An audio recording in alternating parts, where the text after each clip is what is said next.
Hallelujah! Thank you, Jesus. Ayan, pwede po bang tayo po tayong lahat? Pati po yung nasa team online po natin. Hallelujah, God. We invite your presence in this place.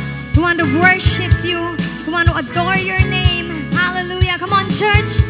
Clap your hands for Jesus. Invite his presence in this place. Come on, we sing. There's a light that shines with hope and grace fills the sky. With new mercy each day we're alive. Let your glory pour out, Jesus. There's a joy that overwhelms our souls, 'cause we know our God is in control. Overflow. Let your favor pour out, Jesus. 'Cause this is the day that the Lord has made. We will rejoice and be glad in it.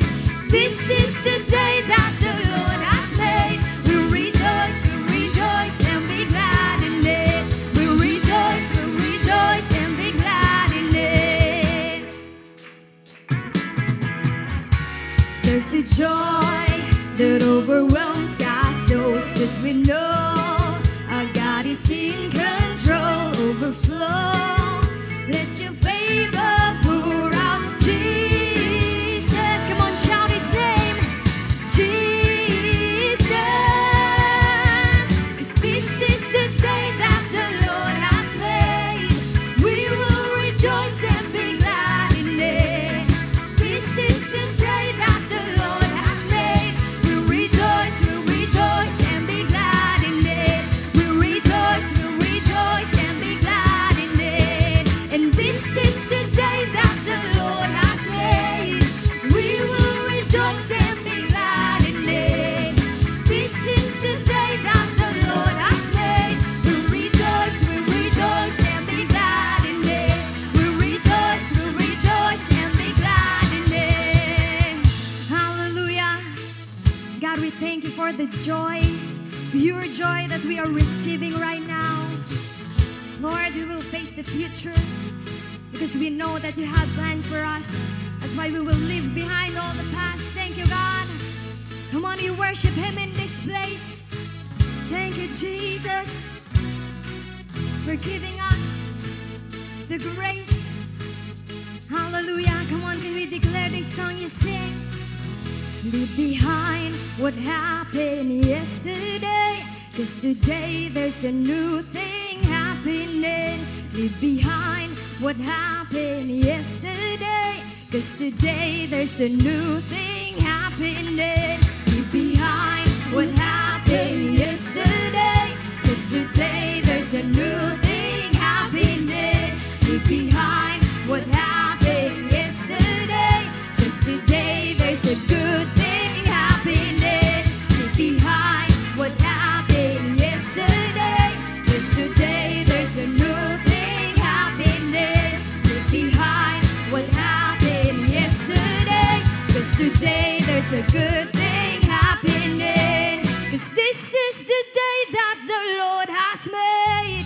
We will rejoice and be glad in it. This is the day that the Lord has made. We rejoice and be glad. Come on, you sing. This is the day that the Lord has made. We will rejoice and be glad in it. This is the day that the Lord has made. We rejoice and be glad in it.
Thank you, Chad.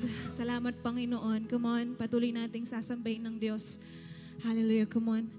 Thank you, Lord. We welcome your presence. Holy Spirit, this song is our prayer today. Fall on us. Fill this place with your presence. We invite you to lead us in worship, in true worship. Enjoy namin, Panginoon, ang presensya mo as we give back all the glory. As we thank your name, as we adore you. Come on, start and begin to thank God, appreciate his presence, worship him. Hallelujah. We welcome your presence, God. Because we came only for you, to encounter you, to meet you once again.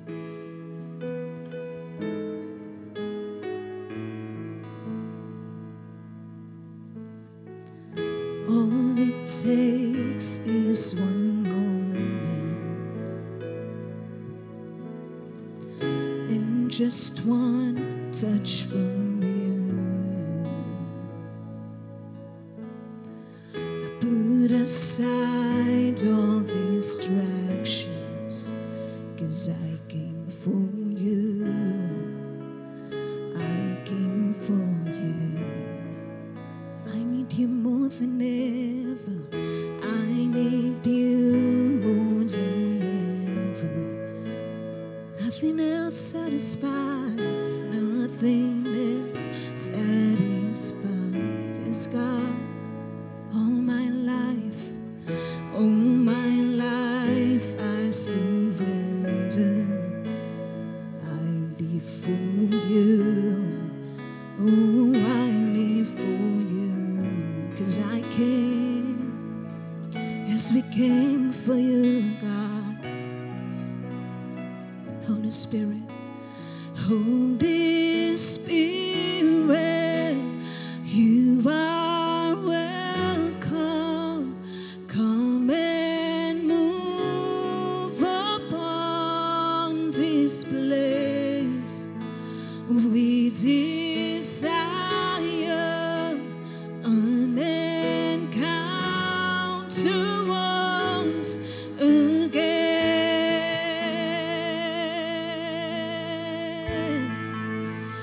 Holy Spirit, oh, Holy Spirit,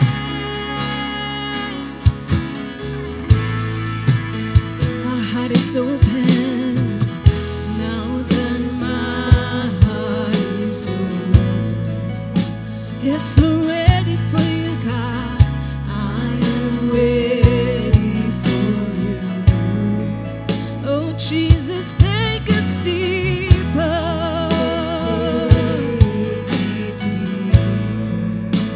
'Cause I came for you. I came for you. Yes, we came for him. I came for you. I came for you. Holy Spirit, you are welcome. Come and move upon this. Yes, we pray. We desire an encounter once again.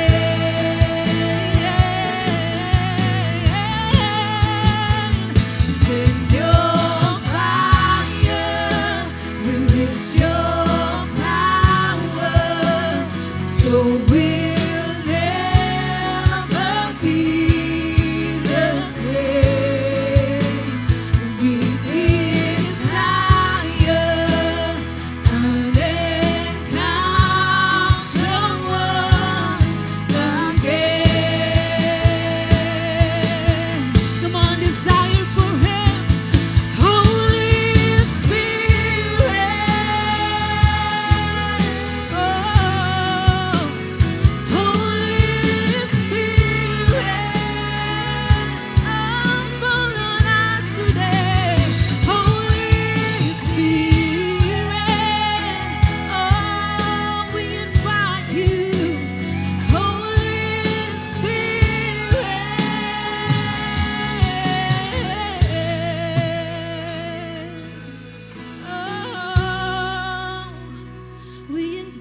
need you in our midst.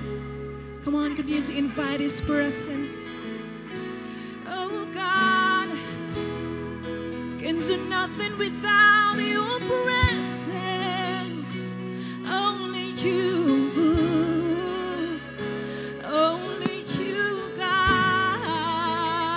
Come on, make way for Him today. Make way for Him. Oh, you are welcome, Lord. You are welcome to fill us once again. We expect more from you today, God. Oh, we make way. We make room. Lord, let your spirit move. Have your way. Have your way in this place. In this place.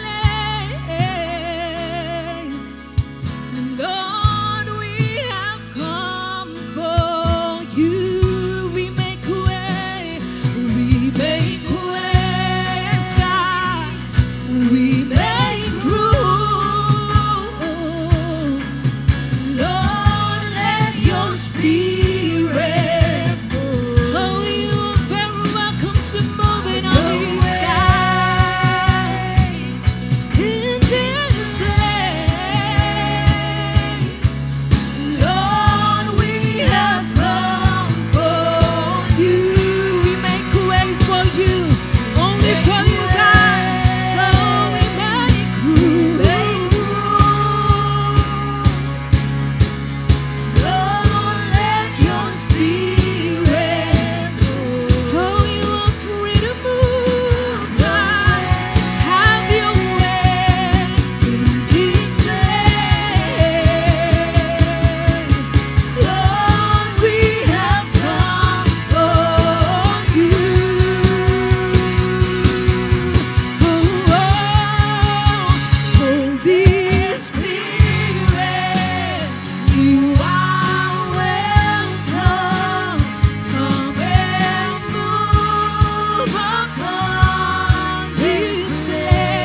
so we'll never be the same.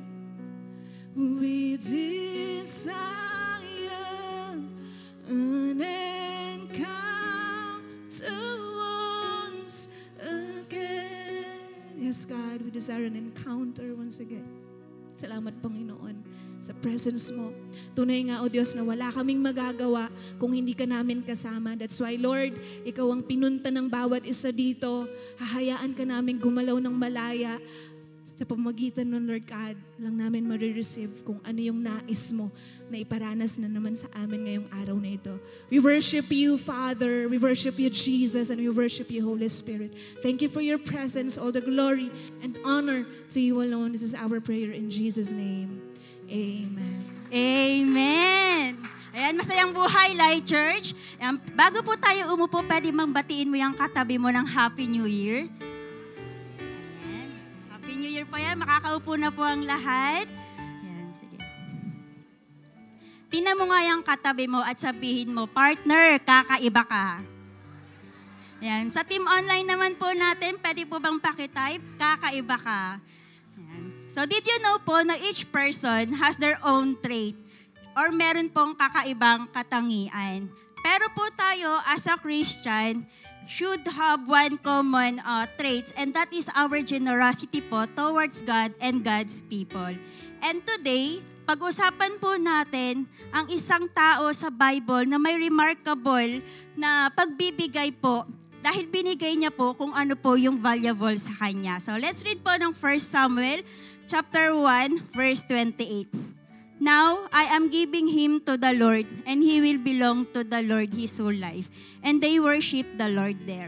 So the background of this po, Hannah, the wife of Elkanah, faced the social embarrassment po of barrenness. So in her deep anguish, she vowed to give her child back to the Lord once na po siya ay mabuntis.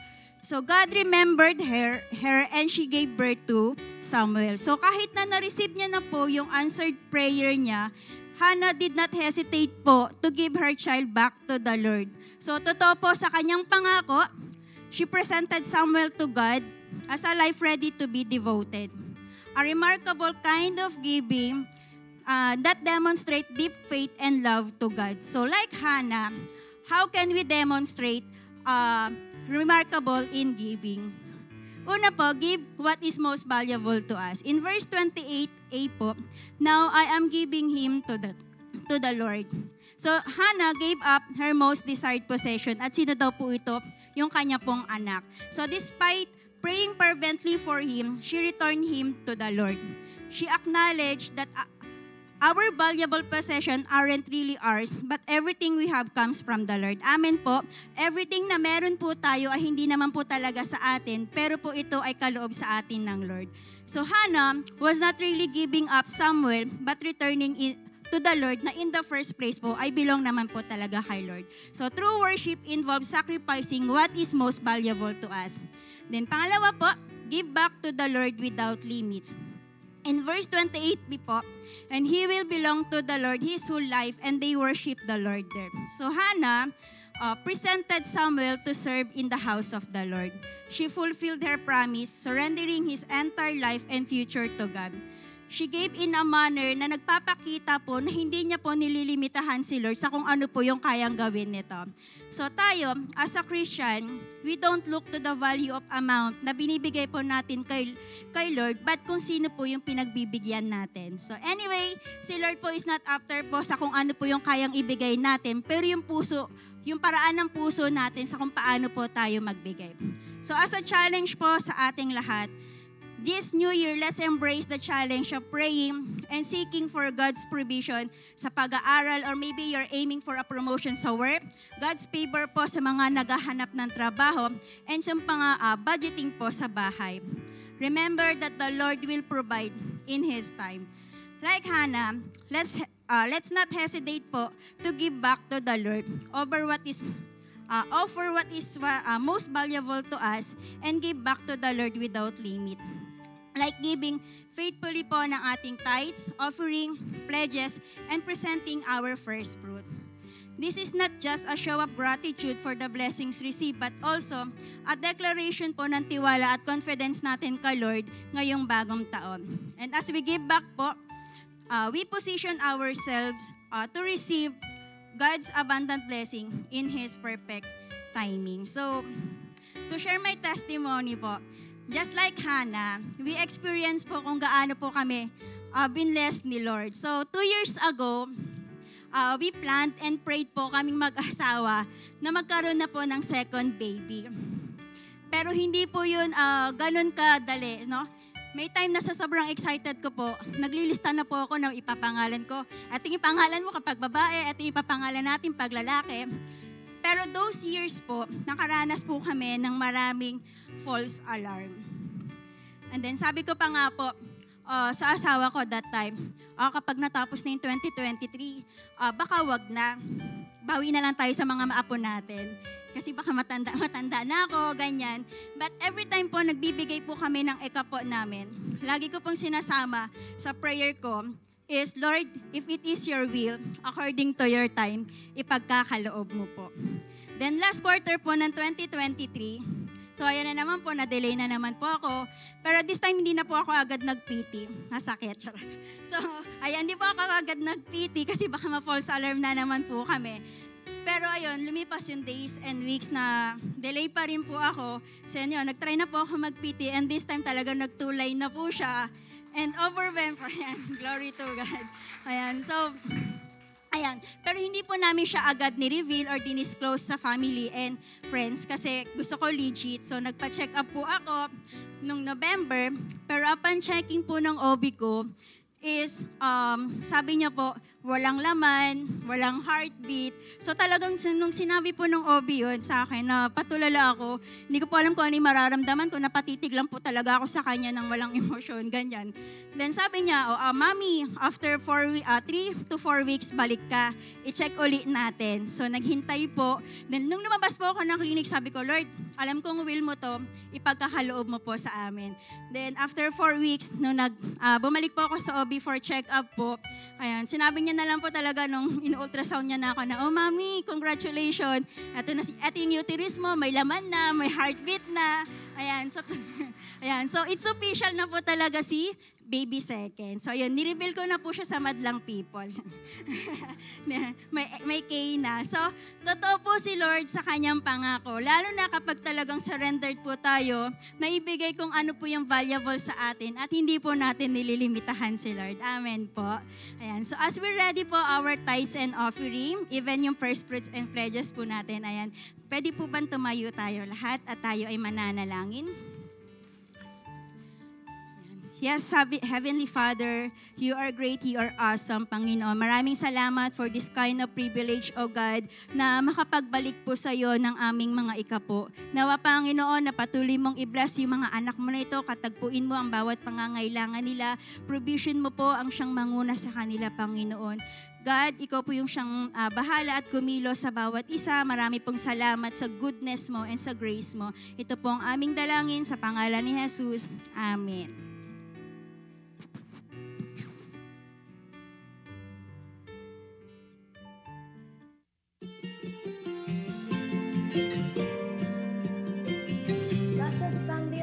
Family, I am Kiara Ariel Elres here and I'm here to testify how God works sa buhay ko simula po nang magbigay ako ng aking first fruit at maging consistent sa aking giving. Honestly, year 2022 po, nung unang beses akong makarinig ng about sa first fruit and that time po, nagsisimula pa lang po ako sa church. Kaya naman po, grabe po yung pagtitipid na ginawa ko ng buong January and even po yung birthday ko, ipinaranas pa rin po ng Panginoon ang kabutihan niya. Grabe po yung saya, yung pagpapala at pagmamahal na ipinaramdam sa akin ng Panginoon during that time. The same year po, nakagraduate po ako ng junior high school. Dahil po doon, patuloy pong pinakita ng Panginoon kung gaano siya ka-faithful sa buhay ko. Bakasyon po and I really took that opportunity para po paglingkuran ang Panginoon sa ministeryo sa church and even po sa kapwa ko kabataan. Ginamit po ako ng Panginoon para magbaba ng puso notebook topics sa iilang estudyante and Honestly po, isa po yun sa mga challenge ko that time dahil nga po bakasyon and wala pong allowance. Pero praise God pa rin po dahil patuloy pong gumagamit ang Panginoon para mag-provide. The same year po, nakapag-enroll po and nakagraduate po ako ng SOD at pinagkatiwalaan ko ng Panginoon na makapag-disciple. And praise God po yung mga batang one-on-one ko before ay ngayon nakapag-light retreat na, na-baptize na and currently in their lifestyle journey. And ngayon po, nasa senior high school na po ako, grade 11, nangusap po ang Panginoon sa akin na maging kagamit-gamit sa aking campus. Kaya naman po, praise God dahil ilan po sa mga classmates ko ngayon ay nai-invite ko na sa mga Sunday services, sa youth gig, and even po sa harvest event. And until now po, nagpupursige pa rin po ako na mas maraming taong makakilala sa Panginoon. And actually, napakarami pong answered prayers na ibinigay sa akin ng Panginoon sa taon na ito. 2023 was my first whole year obeying and trusting the Lord at pasasabi ko po, ito po ang pinaka-the best year ng buhay ko.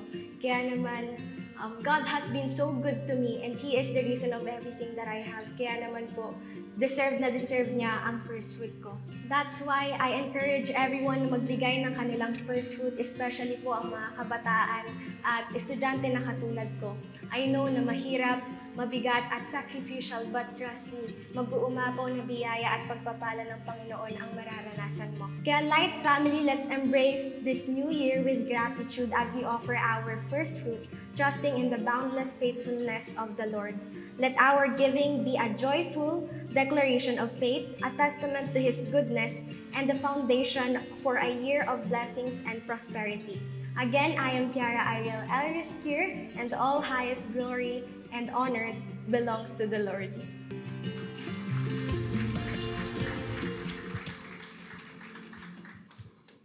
Amen. Thank you, Coach, for encouraging us for your...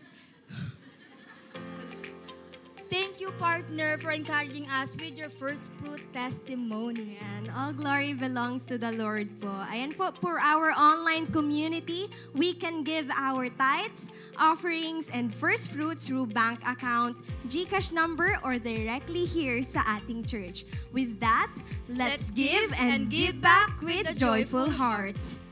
Ayan, Light Family, mapagpala at manigong bagong taon po sa ating lahat. Sige po, batiin niyo po yung katabi niyo ng Happy New Year. Ayan, I believe po this first Sunday of the year ay partner, ramdam na natin ang manifest presence and guidance ng ating Lord. Amen po ba? Amen. So, tama ka dyan, partner. At syempre, bilang pasasalamat sa napakabuting Panginoon, ay pwede bang pasalamatan din natin ang ating katabi ngayon? Ayan, pwede bang sabihin natin, praise God dahil nandito ka today. Wow. Kaya naman, Light Family, at this point, can we please invite everyone po to please stand up as we proceed to our Light 60. Ayan po, Light 60 starts now. Huwag po natin palampasin ang 60 seconds na ito para kawayan, kamustahin, kilalanin ang bawat isa sa loob ng ating church. It is a great start po na may makilala po tayong bago at kamustahin ang bawat isa this new year. Ayan po, we can take pictures, makipag-handshake, fist bumps, or simpleng ngitian lang po ang bawat isa. Ayan, partner, nakakatuwa talaga ang bawat isa. Talagang umiikot sila to greet everyone. Ayan po, for our online community naman po, you can greet everyone po sa ating comment section. You can mention your family, your friends, para naman po ma-extend ang grace at blessings ng Panginoon for this Sunday celebration. Ayan, sige po, meron pa po tayong 14 seconds. Ayan, sige lang po, i-ano po natin, sulitin po natin ang pagkakataon na to na may makilala sa ating church. Ayan po. Ayan, praise God. Light Family, 60 seconds is now over, kaya pwede na po tayong umupo. Ayan, masaya po kaming makitang masaya ang bawat isa right now. Right, partner? Amen. Kaya naman, it is a great start of our year. Kaya naman, before anything else, we want to greet everyone. Happy first Sunday celebration of the year 2024. Ayan po, the best na palakpak para kay Lord. Ayan. And this time, we will proceed about the latest updates and news in our church. To stay connected, Light Family, we will proceed to our Light News. And syempre, partner, una-una na dito ang announcement natin sa continuation ng ating Seek First. Ayan, sino po dito aamin siya from day 1 to day 4, talagang grinab niya yung lesson na binigay sa kanya ni Lord. Ay may mga clear instructions and directions sa kanya si Lord this 2024. Praise God. At totoo nga pong ramdam natin yung pagkilos at pangungusap sa atin ng Panginoon in past few seeking days. Kaya naman po, we invite everyone para po sa mga susunod pang araw ng ating Seek First. Kagabi lang po on our fourth day ay napag-usapan po natin ang unfailing love ng Panginoon na nagre-reach out at nagtitiwalang muli sa kabila ng ating mga failures. Nakaka-bless po ba? Amen po ba?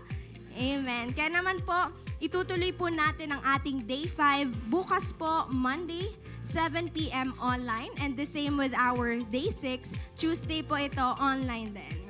And on Wednesday naman po ay physical Seek First Night / prayer works po tayo. On-site 7 p.m. Kaya po, reminder lang na meron po tayong limited slot. That is why we are encouraging everyone po na i-secure ang ating registration. Ayan. Thank you so much, partner.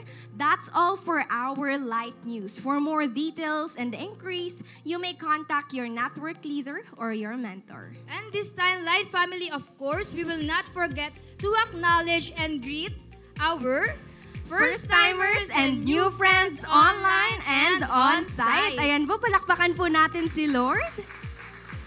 Ayan, for our online community, masaya po kaming makasama kayo ngayong linggo. And if this is your first time worshiping with us and you want to be part of our growing family, I welcome po kayo. That's why, kindly type the word connect sa ating comment section if this is your first time. And then after po ng ating celebration, ay may kakausap po sa inyo. Amen. Ngayon naman, partner, hindi natin pwedeng kalimutan ang ating mga first-time visitors on-site. Sige po, tayo po yung mga first-timers and new friends natin kung meron po. Wow! Praise Sige God. po, palakpakan po natin sila. Ayan, masaya po kami that you celebrate your first Sunday of the year kasama kami. That is why po, after the celebration, ay wag po kayong aalis agad-agad dahil may kakausap lang po sa inyo, sandali lamang po. Again, to all, ayan po, maaari na po tayong umupo. Thank you so much po.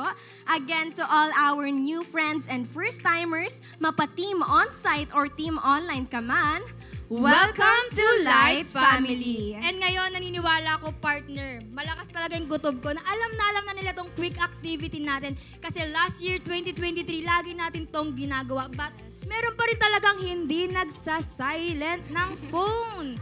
And ngayon po, this 2024, magbagong buhay na tayo. Sige po, labas po natin mga phone. Yes. And sabay-sabay tayong mag-silent mode. Sige po. Ay, yung katabi banda doon, hindi naglabas part. Ayan. Ayan po. And now, let's prepare our Bible, pens, and notebooks as we take down notes sa mga lessons at pangungusap na gagawin sa atin ng Panginoon. And bilang New Year nga din po, isa ito sa mga bagay na papracticein natin. Magte-take down notes po tayo ng mga aral na ituturo sa atin ng Panginoon. Amen. And last reminder po para sa ating mga online viewers, today po is our Communion Day. Kaya po, prepare nyo na po ang ating communion elements, ang ating bread at juice. Ayan, thank you so much po. And now, as we give our all-out attention, let us prepare our hearts and our minds because to deliver the Word of God, let us all welcome Bishop Resty Kadjong.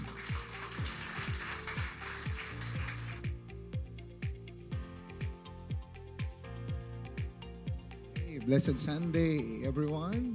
Okay. Pakingitian mo ngayon katawan, baka nakamayan mo pero hindi mo nangitian. Okay. Ngitian mo naman. Ayan. Okay. So, sabi nga, today is the first Sunday of the year 2024. So, kumusta po ang pasok ng taon sa inyo so far? Kumusta naman? Okay. At kumusta rin ang mga na ipasok niyong pagkain sa freezer noong January 1. Na unti-unti niyo pong inuubos ngayon. Okay? Baka meron pa, check niyo nga, baka meron pa kayong fruit salad dyan. Okay. Okay. o ube halaya dyan. Okay, yeah. At of course, ang legendary frozen spaghetti. Ayan. Okay. Meron ba? Baka kung meron kayo, dalhin nyo na lang, ha? Okay. So last Sunday, napag-aralan natin ang the best na gagawin natin sa pagpasok ng 2024. Ano nga ba yun? Diba? Forgetting the past, straining or moving forward, and pressing on toward the goal. And hopefully, we're all in the process of doing these things, pressing on. Amen. Pero ako po naniniwala na hindi nating magagawang mag-press on ngayong taon toward the goal kung wala ang person na ito. Sino siya? Well, pag-aralan natin, buksan natin ating mga Biblia, Acts chapter 1 verse 8. Ayan. Acts chapter 1 verse 8. Yung iba sa inyo, kabisado na ito. And may I ask everyone to please rise as we give honor reading the Word of God. Acts 1:8. Sa NIV, but you will receive power when the Holy Spirit comes on you, and you will be my witnesses in Jerusalem and in all Judea, Samaria, and to the ends of the earth. Sabi sa magandang balita, Biblia, subalit tatanggap kayo ng kapangyarihang pagbaba sa inyo ng Espiritu Santo, at kayo'y magiging mga saksi ko sa Jerusalem, sa buong Judea at Samaria, at hanggang sa dulo ng daigdig. Tayo manalangin. Lord, nagpapasalamat kami sa kalakasan, sa panibagong araw, panibagong linggo na pinagkaloob mo sa amin. Kanina pa lang sa paggising namin, damang-dama namin, O Diyos, ang iyong yakap, ang iyong pagmamahal at kalinga. Bigyan mo po kami ng kaisipan at desisyon na sa unang linggo nga ng taon ay huwag naming i-miss na sambahin ka, pasalamatan sa iyong simbahan. And today, makikinig kami ng iyong salita. Lord, samahan mo nga kami. Dahil ang iyong salita ang aming liwanag sa aming daraanan. And today, magbibigay ka, O Diyos, na maliwanag na aming dadaanan ngayong taon na ito. Samahan mo kami, Santong Espiritu, as we study your word, na after this, hindi na kami maging katulad pa ng dati. Salamat, Panginoon. Samahan mo po kami sa pangalan ni Jesus. Amen. Let's all be seated. So the book of Acts ay tinatawag ding Acts of the Apostles. And Luke was the author at ito ay mula sa kanyang careful investigative procedures na ginawa niya rin nung ginawa niya o sinulat niya ang Gospel of Luke.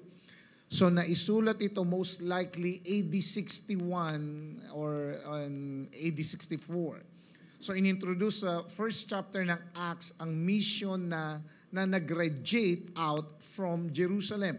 So pinuprovide ng Book of Acts ang history ng early church na ang emphasis ay ang fulfillment ng Great Commission. Na ang Book of Acts ay foundational para sa mga serious disciples dahil dito nilay out ang pattern para ipakita sa church ang kanyang mission. And what is that? To disciple nations. So dito rin ni-record ni Lucas ang mga galaw ng mga apostles sa gitna ng kasagsagan ng persecution at hardship na naging unstoppable force ang Christianity na hindi kayang hinto kahit kamatayan. Teka, sino nga ba ulit ang person behind sa unstoppable move at pag-press on na ito?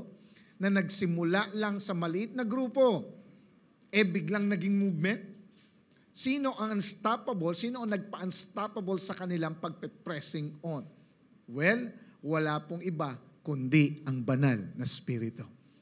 Acts 1:8, basahin ko ulit, but you will receive power when the Holy Spirit comes on you. Can you say, Holy Spirit? Holy Spirit. And today, what could we learn in the passage Acts chapter 1, verse 8? Ano ang matututunan natin sa passage na ito? Unang-una, the reality of the Holy Spirit. Ang Holy Spirit ay ang third person ng Godhead or Trinity. Ibig sabihin, si Holy Spirit ay Diyos, co-equal and co-eternal kay God the Father and God the Son. One in essence. But you will receive power. Sabi mo nga, power. Power in Greek is dynamis or dynamis. Ibig sabihin, potential for functioning in some way, ibig sabihin might, strength, force, or capability. Diyan din nahango yung words na dynamo, dynamic, or dynamite. So lumalabas, pinapakita dito na may kapangyarihan ang banal na Espiritu. And I would say, makapangyarihan ang banal na Espiritu. Nandoon yung kanyang power. At makikita natin na present ang galaw ng banal na Espiritu unang-una sa creation. Ito yung participation niya sa creation. Genesis 1 verse 1 to 2, in the beginning, God created the heavens and the earth. Now, the earth was formless and empty. Darkness was over the surface of the deep. And the Spirit was hovering. Hovering in Hebrew is rahab, ibig sabihin to shake or tremble. So una, sa creation, pangalawa yung pagkakasulat ng buong scriptures. In the scriptures, 2 Timothy 3:16, all scripture is God-breathed and is useful for teaching, rebuking, correcting, and training in righteousness. When you say God-breathed, in Greek is chopanustos, meaning divinely inspired. Ibig sabihin, kinasihan o hiningahan ng Diyos. So Paul summarizes na hiningahan ni Holy Spirit ang bawat human authors para maisulat ang Biblia. So ang scriptures ay inerrant. Sabi mo nga, inerrant. Ibig sabihin, free from human flaws and error. It is inspired. It is infallible. Of course, litaw ang human factors at style sa pagkakasulat sa Biblia, pero sinecure ng banal na Espiritu na yung revelation ng Diyos sa tao ay isusulat ayon sa paghinga niya. Na talaga yan ay pinatulayan ni Apostle Peter. 2 Peter 1, 22-21. Above all, you must understand that no prophecies of Scripture came about by prophets' own interpretation of things. For prophecy never had its origin in the human will, but prophets, through human, spoke from God as they were carried along by the Holy Spirit. So hindi passive ang mga writers, kundi aware sila na nagsusulat sila ayon sa alam nilang language, pero sila ay inuudyukan ng banal na Espiritu. It is not from human origin, not from prophets' own interpretation. Ang sabi, but you will receive power when the Holy Spirit comes on you. Ang ginamit po sa ESV ay come upon. And come upon in Greek is eper, komai. Ibig sabihin, to move to or upon a person from above. You know what? A number of times sa Biblia, na ang Holy Spirit comes upon a person para ano? Para i-empower siya for some task of office. Just like King David, 1 Samuel 16:13. So Samuel took the horn of oil and anointed him in the presence of his brothers, and from that day, on the Spirit of the Lord came powerfully upon David. So pinuno siya ng banal na Espiritu, kaya nabigyan siya ng task. Pangalawa ay si Jesus, Acts 10:38. You know of Jesus of Nazareth, how God anointed him with the Holy Spirit and with power, and how he went about doing good and healing all who were oppressed by the devil, for God was with him. Ang Panginoong Yesus ay Diyos. Nung nagkatawang tao siya, hindi nawala ang kanyang pagiging Diyos. But he limits himself na hindi gamitin ang kanyang kapangyarihan, kundi umasa sa kapangyarihan ng banal na Espiritu. So talagang kumikilos ang kapangyarihan ng banal na Espiritu in the life of a person. And that power will help the person sa kanyang transformation. 2 Corinthians 3:18, and we all, who with unveiled faces contemplate the Lord's glory, are being what? Transformed. Sabi mo nga, transformed. Transformed into His image with ever-increasing glory, which comes from the Lord, who is the Spirit. So ang Holy Spirit, ang active change agent ng Diyos. Na kapag ang tao nagko-contemplate kay God, nagme-meditate ng salita ng Diyos, nagko-commune sa Kanya through the Holy Spirit, then ang taong yon ay matatransform into His likeness. Yan yung tinatawag nating sanctification. Nagiging godly yung tao, bumabait yung tao. At yan ang kanyang destiny, ang maging conform sa image ng Diyos. At ang transformation na ito ay gradual process. Amen? Ang sabi, from one degree of glory to another. Isa yan sa kapangyarihan ni Holy Spirit, ang gawing godly ang isang dating magulo. Ang patinuin yung isang dating loko-loko. Ang papugiin yung dating pangit. Yung pagandahin yung dating pangit. Tingnan mo yung katabi mo. Tingnan mo yung katabi mo. Sabi mo sa katabi mo, huwag kang aalis kay Lord. Kasi papangit ka mo. Paano ko nasabi? Tingnan mo yung picture niya sa Facebook 10 years, 15 years ago. Tapos pag nag-throwback, maraming magko-comment, salamat sa Diyos. Amen? Amen? Paitapik mo yung katabi mo, kaalis ka mo kay Lord. Delikado, delikado. Kaya nga, we must never underestimate what God can do through a person empowered by the Holy Spirit. Amen? Palakpakan natin si Lord. Hallelujah. So again, involve ang Holy Spirit sa creation, kaya tayo nandito. At ang malaking involvement niya sa creation ay ang 66 books ng Biblia sa kapangyarihan ng Diyos na nagbabago ng buhay ng tao. Kaya hanggang ngayon, walang makasurpass sa creation ni God kahit ano pa mang advancement ng technology. Kaya hanggang ngayon, wala ring makakalampas o makakapantay sa authenticity ng Bible. kahit may mga famous books ng history pa na lumabas, science, law, or novels, wala silang ipapantay. Wala sila sa kalingkingan ng salita ng Diyos. Kaya rin, gulat na gulat ang maraming tao sa isang taong binago ng banal na Espiritu. Palakpakan natin si Lord. Amen? So ano pa ang kayang gawin ni Holy Spirit sa buhay ng mga simpleng tao na binago niya? Ano pa? Well, the purpose of the Spirit's coming sa mga disciple is the what? Number 2, the ability to witness. But you will receive power when the Holy Spirit comes on you, and you will be my witnesses. Sabi mo nga, witness. Witness in Greek is martis. Ibig sabihin, one who affirms or attests, testifier of anyone who can or should testify to anything.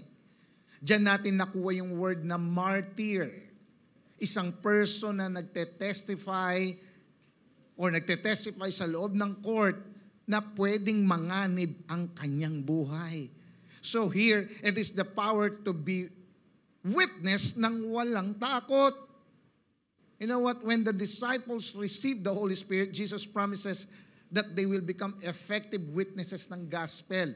Bago dumating ang puspusan ni Holy Spirit, ang mga disciples ay nag-gather sa upper room para mag-pray. At nung dumating nga ang banal na Espiritu, napuspos sila. They begin to speak God's words with power. Na hindi na sila mapigilang mag-preach at mag-share ng mabuting balita ng kaligtasan kahit kanino. So lumalim ang kanilang functionality kay Lord. With the Spirit's power, they are able to do what they are unable to do. So here, in-endorse na ni Jesus ang kanyang mga disciples kay Holy Spirit. I will never leave you orphans, sabi niya. Magpapadala ako ng parakleto o paraclete. Sinabi niya sa mga disciples, kung kaninong power manggagaling ang malaking scope ng assignments na ibibigay niya, na ang final assignment nila ay maging witness, maging missionaries, na talagang isasaturate nila ang buong mundo. At nagplat nga si Jesus ng roadmap for them. Ito yung ikakonquer nila para mag-witness. But you will receive power when the Holy Spirit comes on you. Saan daw? And you will be my witness. Saan daw? In Jerusalem, in all Judea, Samaria, and to the ends of the earth. So this is a world conquest. Isa-isayin natin. In Jerusalem. Mababasa natin yan sa Acts chapter 1 hanggang Acts chapter 8. At nangyari ang pag-conquer sa Jerusalem simula AD 33 hanggang 35, mga 2 to 3 years. Nasakop nila ang Jerusalem para sa gospel. Nangyari ito during their gathering for prayer because the persecution from Sanhedrin. Verse 31 ng Acts 4.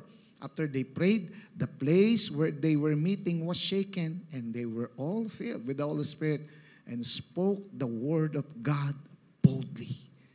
This was during their great healing and evangelism. Verse 33 ng 4. With great power, the apostles continued to testify to the resurrection of the Lord Jesus. And God's grace was so powerfully at work in them all. Talagang nakonquer nila ang buong Jerusalem, preaching the gospel. Wow. Acts 5:28. Kaya nga, nagreklamo itong mga teachers of the law, itong mga leaders ng Judaism. Ang sabi sa kanila, verse 28 ng 5, we gave you strict orders not to teach this name. Sinabihan ko na kayo, huwag kayo magpipreach about dyan sa Jesus na yan. Yet, sabi, you have filled Jerusalem with your teaching and are determined to make us guilty of this man's blood. Sinabihan na huwag kayo mag-preach about kay Jesus, pampira, pero anong ginawa nyo? Ang sabi, pinunok nyo ng teaching ang buong Jerusalem. Ayun sabi. Hindi na talaga sila mapigilan. Amen? So ang gospel ay narinig at na-declare sa mga Hudyo sa Jerusalem. And you know what? Thousands believe. It is a massive conversion. Amen? Ano pa? After ng Jerusalem, pampira, ano sabi? In Jerusalem, next, Judea and Samaria. Nangyari ito from Acts chapter 8 hanggang Acts chapter 12. At nakonquer nila ang buong Judea and Samaria from AD 35 hanggang AD 48, 13 years. Nagsimula ito sa testimony after ng testimony ni Stephen sa Acts chapter 7. The Jewish leaders reject the gospel at pinatay si Stephen. At ang repercussion nito ay sa Acts chapter 8, verse 1 to 3. On that day, a great persecution broke out against the church in Jerusalem. And all except the apostles were what? Were what? Were what? Scattered throughout Judea and Samaria. Godly men buried Stephen and mourned deeply for him. But Saul began to destroy the church. Going from house to house, he dragged off both men and women and put them in prison. So dito, yung church na nagsimula sa Jerusalem ay na-persecute na, pinapersecute na. Hindi lang pinersecute, kundi pinagwatak-watak pa nila. Na-scatter sila. Itong mga tao na to nagsama-sama sa Acts chapter 2, nagbibigayan, nagtutulungan, pampira na scatter. Question, nung kinalaban ba ang church at na-persecute at nagkawatak-watak sila, tumigil na ba sila sa pag-witness? Tumigil na ba sila? Hello? Tumigil na ba sila? Yung pagtulog mo, tutuloy mo pa yan? Okay. Nung kinalaban ba ang church at na-persecute at nagkawatak-watak ba sila, tumigil ba sila sa pag-witness? Ang sagot in Acts chapter 8, verse 4 to 8. Those who had been scattered, preach what? Preach the word wherever they went. Wow! Itong mga tao na itong na nagwatak-watak, nag-preach pa rin. Nagsishare pa rin saan mang lugar sila pumunta. So Philip went down to a city in Samaria and proclaimed the Messiah there. When the crowds heard Philip and saw the signs he performed, they all paid close attention to what he said. Nakikinig sa kanya. So there was a great joy in that city. So hindi sila tumigil mag-share about Jesus. Kahit inaaway sila, kahit pinag-persecute sila, kahit pinagwawatak-watak sila, nakita natin si Philip in Samaria. Philip goes to Samaria and preaches there with powerful success. Amen! So pampira, kahit anong gawin sa movement ng banal na espiritu sa Christianity noon, talagang nagtuloy-tuloy sila. Walang makakapigil sa amin. Yun ang sabi nila. At wala kayong pake dahil may gagawin ang Diyos namin. Amen! In Jerusalem, in Judea and Samaria, and last, to the ends of the earth. Or uttermost part of the earth. Mababasa natin yan from Acts 13 hanggang Acts 28. At alam nyo ba, na-conquer nila ang to the ends of the earth from AD 48 hanggang AD 62, 14 years. Ang mga disciples na napuspos ng Holy Spirit ay umuwi sa kanilang bahay sa Mediterranean world and begin to witness about Jesus. Si Apostle Peter nag-preach ng gospel sa mga Gentiles sa Caesarea. Dito na rin nag-umpisa ang first missionary journey ni Apostle Paul, also going to Antioch, Syria, na dati siya ang nagpapapatay sa mga Kristiyano, na siya ang nagpapakulong sa mga Kristiyano. Wow! Siya mismo naranasan at nakilala niya si Jesus. Kaya nung nakilala niya si Jesus, pampira, magmi-mission ako para kay Jesus. Yan ang sabi ni Apostle Paul. So this is the start of the first missionary journey. At ang lugar na ito ay guided ng Holy Spirit para maging jumping board ng foreign mission. Yung Antioch. Kasi ang Antioch ang gateway para ma-penetrate ang buong mundo para kay Christ. Pag napasok na yung Antioch, merong ka ng lugar o daan para mapasok mo ang buong mundo. Dito nagpartner si Paul and Barnabas. Verse 44 and 47, Acts 13.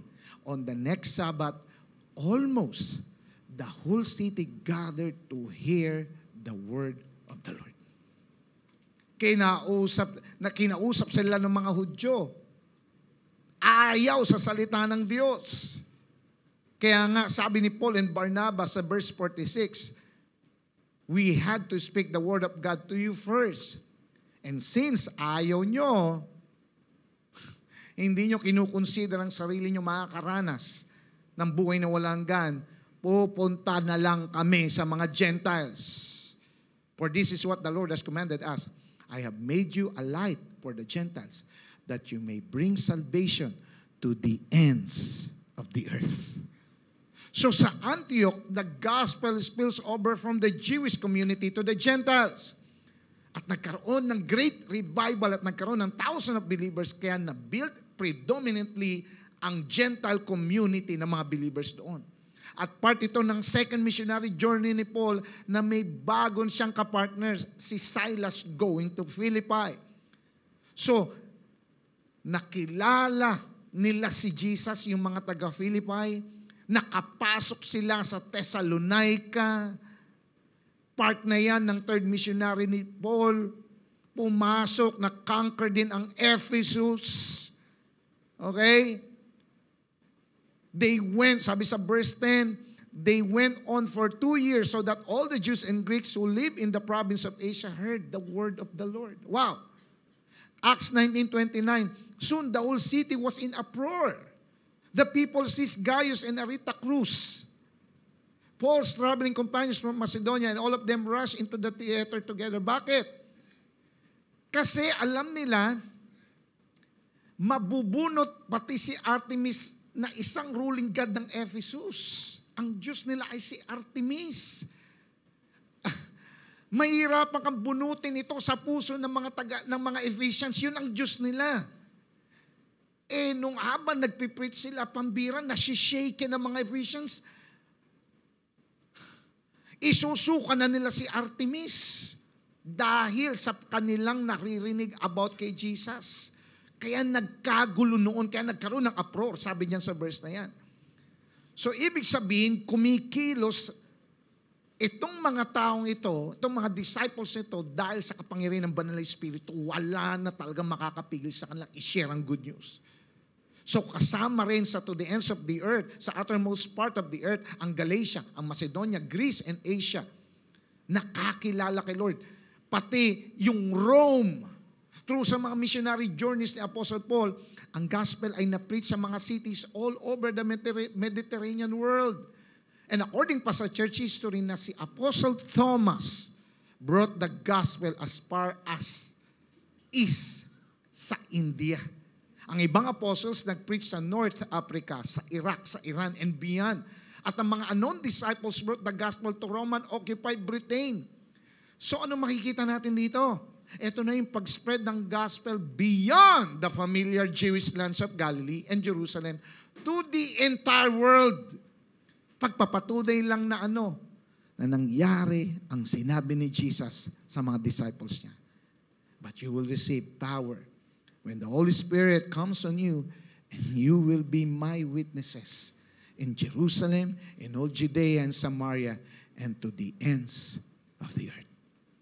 Dito nag-conclude si Luke sa record ng Acts at kung paano sinamarize ang kapangyarihan ng banal na Espiritu.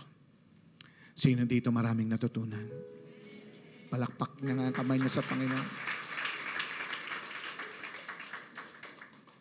Now, alam mo ba ang Acts chapter 1 verse 8 ay hindi lang para kina Peter, hindi lang para kina John, hindi lang para kina Paul at mga unang disciples noon.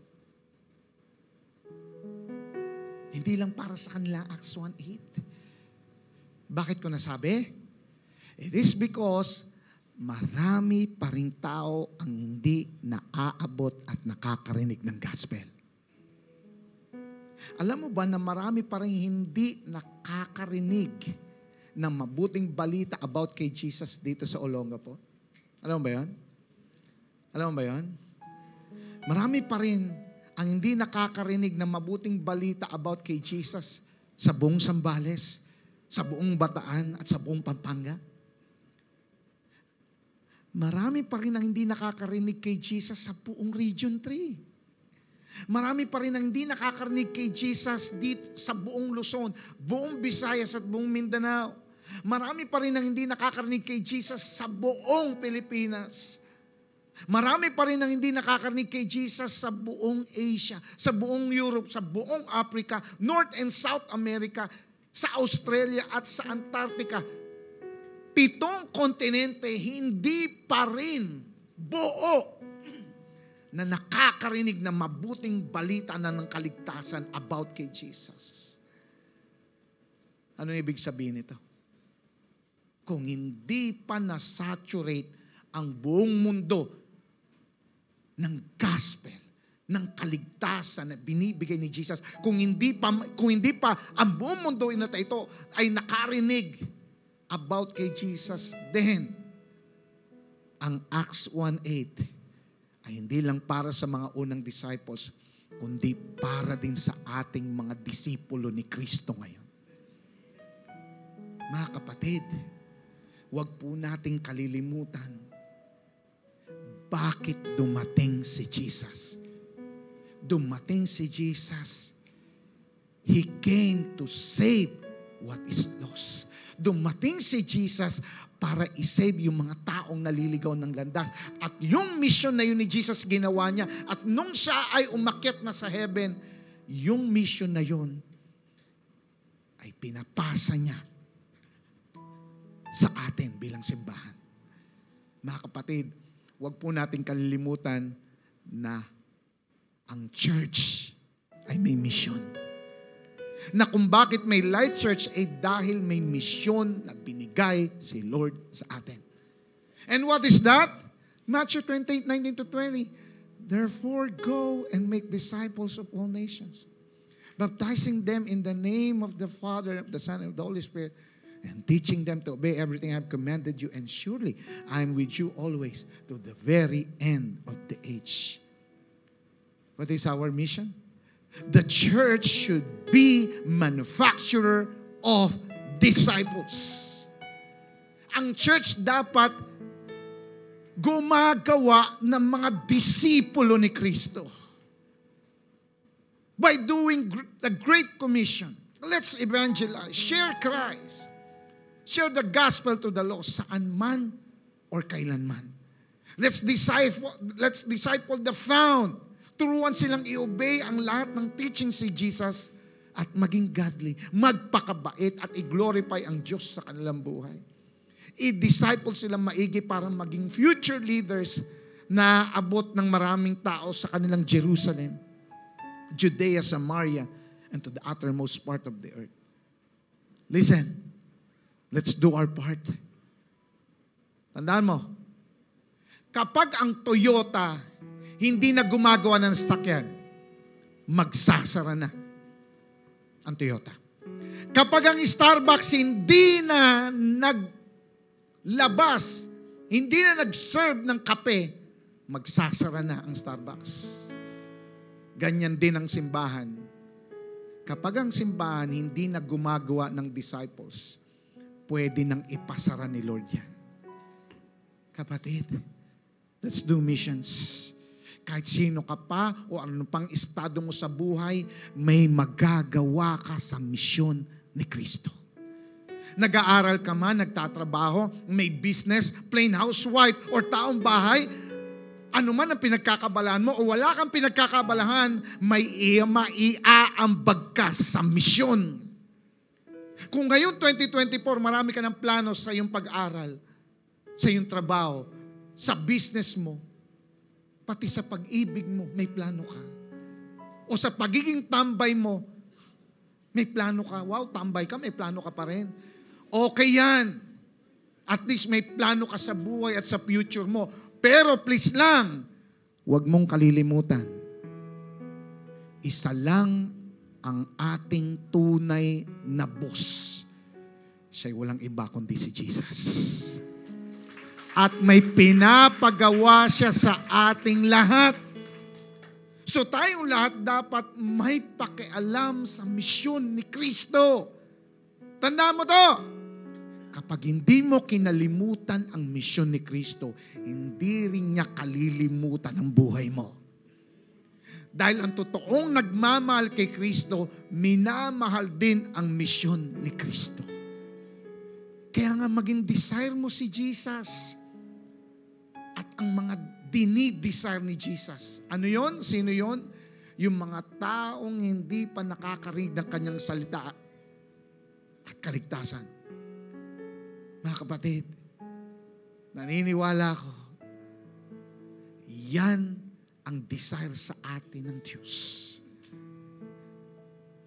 At gusto kong sabihin sa iyo, kapag naging desire mo ang dinidesire ni Jesus, kung dinidesire mo ang misyon ni Jesus, then sasamahan ka at i-empower ka ni Holy Spirit ngayon din para gawin ang misyon ni Kristo to be a witness to the ends of the earth. Yes, mahirap maging witness. Pero kapag tayo ay puspos ng kapangyarihan ni Holy Spirit, wala nang mahirap sa atin. Amen. Mga kapatid, with the Spirit's power, we will be able to do what we are unable to do. Magiging effective witnesses tayo para kay Jesus. Kapatid, ang totoong may Jesus, dinidesire si Jesus. At ang totoong dinidesire si Jesus, pinupuspos ng banal na Espiritu. Ayaw mo kay Jesus, hindi ka pupuspusin ng banal na Espiritu. Dahil yun lamang may Jesus, ang pupuspusin ng banal na Espiritu. Kaya nga ngayon 2024, bilang simbahan, tuloy tayong lahat sa misyon ni Christ na ipangaral ang kaharian ng Diyos. Ituro sa mga tao ang mga bagay tungkol kay Christ. Bibigyan tayo ng courage ni Holy Spirit. Tatayo tayong lahat. But you will receive power when the Holy Spirit comes on you. And you will be my witnesses in Jerusalem, in all Judea and Samaria, to the ends of the earth. Kaya nga, as your overseer and senior pastor, come on, raise up your hands. Raise up those hands. This is my prayer declaration para sa ating lahat. Na starting this year, 2024, come on, receive it. You will receive the Holy Spirit's power. Come on, receive it. Number 2, you will be Jesus' witnesses. Come on, receive it right now. You will be Jesus' witness. And number 3, you will be conquering and saturating places by God's word. Come on, receive it. This 2024, Light Church will be mission minded. Hallelujah.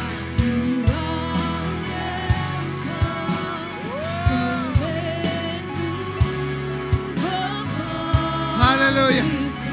Oh, yakara shaka.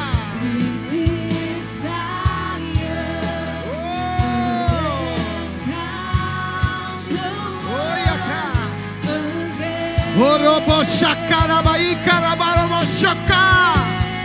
Orobo yokorobo shikara baba yaka. Orobo yokorobo baba yakara ba shikara ba. Ikirebe yokorobo baba yaka.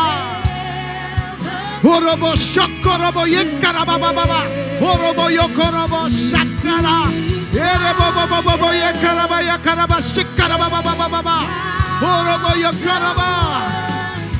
Orobo yekara ba shikke. Orobo yakara shaka. Oh. Orobo yakara ba shakara. Lord, Holy Spirit, punuin ang mga may desire kay Jesus. Punuin ang mga may desire sa desire ni Jesus. Woo! Come on! Receive the empowerment. Receive the empowerment for the mission. Hurabaya karabashaka. Hurabaya karabashaka baba. Oh, yakarababa sheke. Huraboya karabashaka. Oh, yakarabaya karababa. Huraboya karabashaka baba. Oh, yeah. Come on. Fill.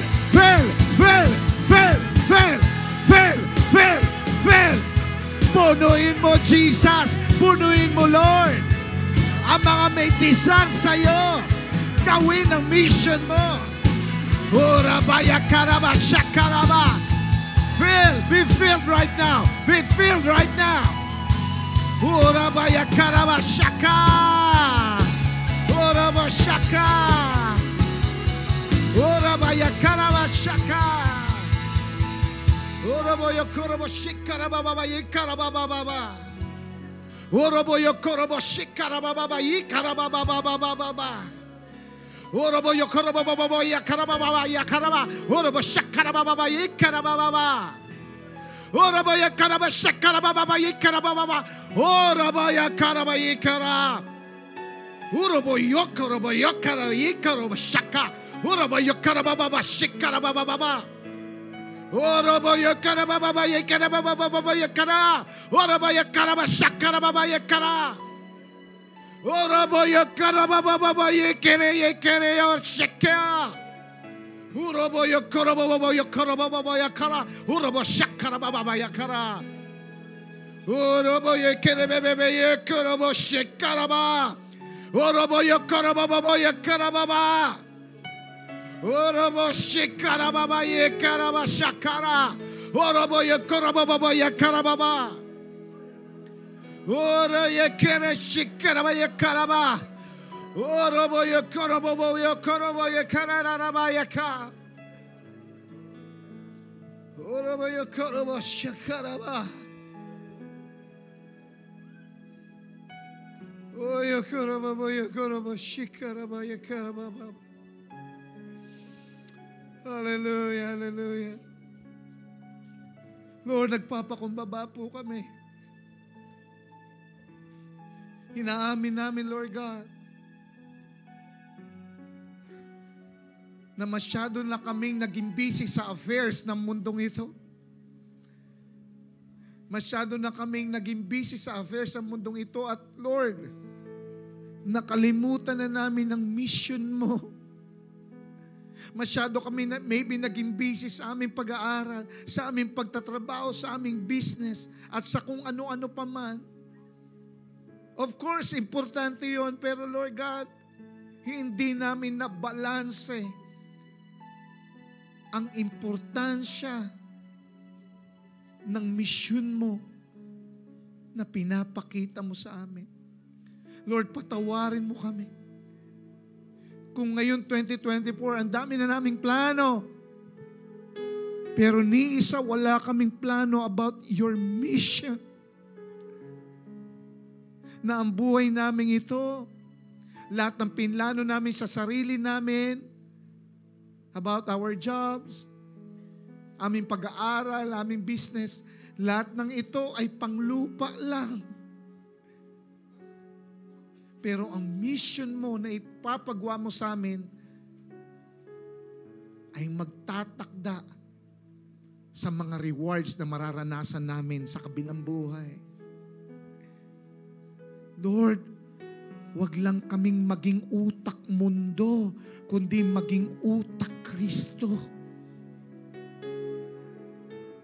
Patawarin mo kami, O Diyos. Jesus, pumasok ka sa aming buhay bilang Panginoon at tagapagligtas. Patawarin mo kami sa aming mga kasalanan. At ibalik mo kami, i-refresh mo ulit yung mission na pinagkaloob mo sa amin. I-recommit namin ang aming buhay sa mission mo. Hallelujah, hallelujah. Dahil naniniwala kami, hindi pwedeng mahal namin si Christ, pero hindi namin mahal ang mission ni Christ. At yun lamang nagmamahal kay Christ ang pupunuin ng banal na Espiritu. At naniniwala ko sa mga oras na ito, na yun lamang nagsuko ng buhay kay Christ. Yun lamang may puso na nagmamahal kay Christ. Yun lamang may puso nagmamahal din sa mission ni Christ. Ang naniniwala akong welcome na tumanggap ng communion ngayong start ng taon.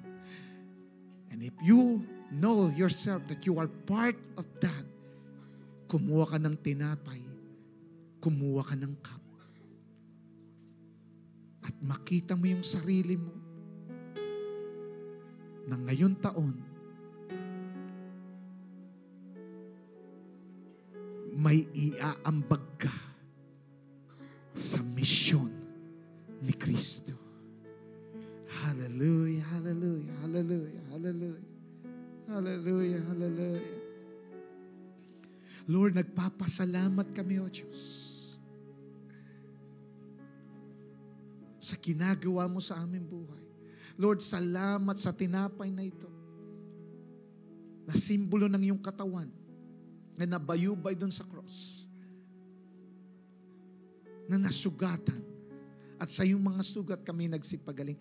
Salamat din sa cup na ito, sa saro na ito, that symbolizes your blood that washes away our sins. Without the shedding of the blood, there is no remission of sins. Lord, sa ginagawa namin ito, inaalala namin ang pagdating mo sa aming buhay. Dinala mo ang aming mga kasalanan doon sa krus. Ika'y namatay. Ika'y nilibing.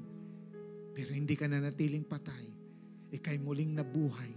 Umakyat sa langit at muling babalik para sunduin ang mga taong nakakilala sa iyo at gumagawa ng mission mo. Salamat, Lord God. Ginagawa namin ito. We do this in remembrance of you. Bless the cup, bless the bread. In Jesus' name. Let's partake. Kainin natin ang tinapay.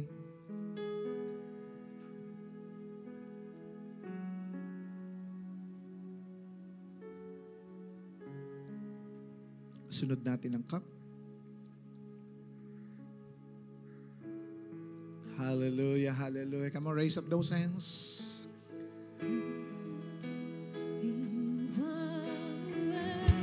Hallelujah. Today, nag-i-start ang mission ni Kristo sa buhay mo. Ngayon, nag-i-start ang misyon ni Kristo sa iyong buhay. Hallelujah, hallelujah. Come on, raise up those hands. Ngayong araw na ito, nagsisimula ang gagawin mong pagmimisyon para kay Christ. You will do His desires. You will do His missions. Hallelujah, hallelujah. Oh!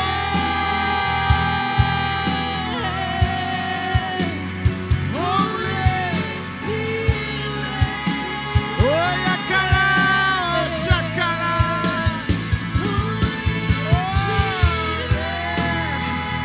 Pasalamatan mo si Lord. Pasalamatan mo si Lord. Nirepress ka niya sa mission mo at pinupuno ka niya ng empowerment na galing sa Holy Spirit. Oh! Woo! Hallelujah! Yes! Yes! Come on! Holy Spirit! Oh, Jesus! Lord, Holy Spirit!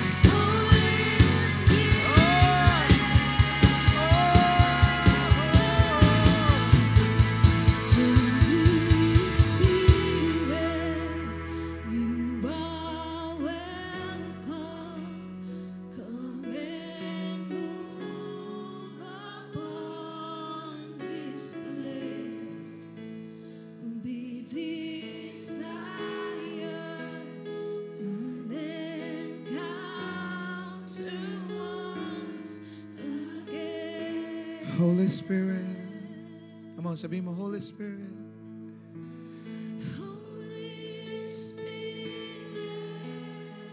Holy Spirit, we love you. Holy Spirit, we appreciate you. Holy Spirit, we love you. We appreciate you. Hallelujah, hallelujah.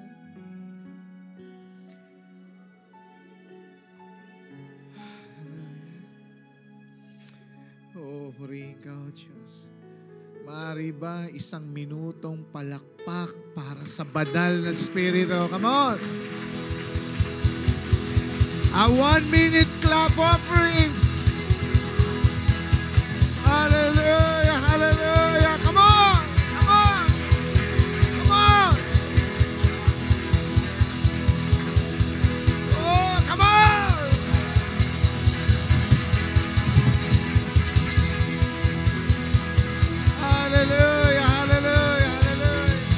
Hallelujah! There's a reason to celebrate.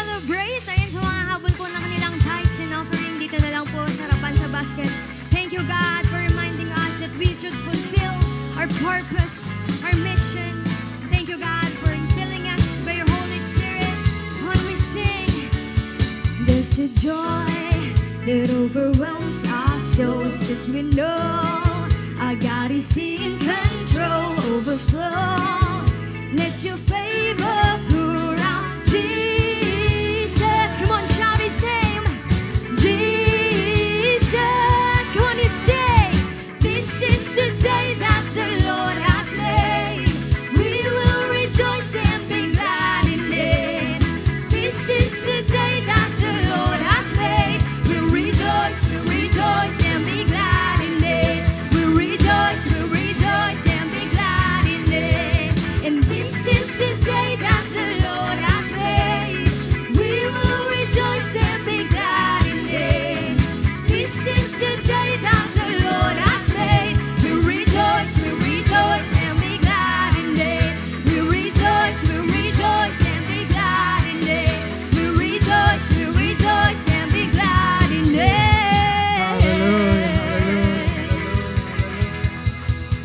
Taas natin ating mga kamay sa Panginoon. Lord, salamat po sa iyong mensahe na ngayon nagbigay sa amin ng direction ngayong 2024. Yes, Lord, marami kaming pinagkakaabalahan. Marami kaming dapat gawin sa buhay namin ito. Of course, to nourish ourselves and our families. At naniniwala ako, yun din ang nais mo. Pero ngayon, 2024, matututo kaming ibalanse ang buhay namin. Huwag naming kalilimutan ang misyon mo na gusto mong gawin namin.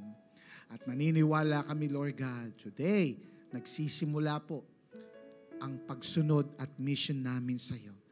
That next Sunday, Lord God, hindi kami papayag na hindi namin i-invite ang aming mga mahal sa buhay, ang aming pamilya, yung aming mga kaklase, kaibigan, mga kapitbahay, mga kasama sa trabaho, dahil naniniwala kami, ang mga taong gumagawa ng iyong misyon, ang sabi mo, lagi mo kaming sasamahan to the very end of the age.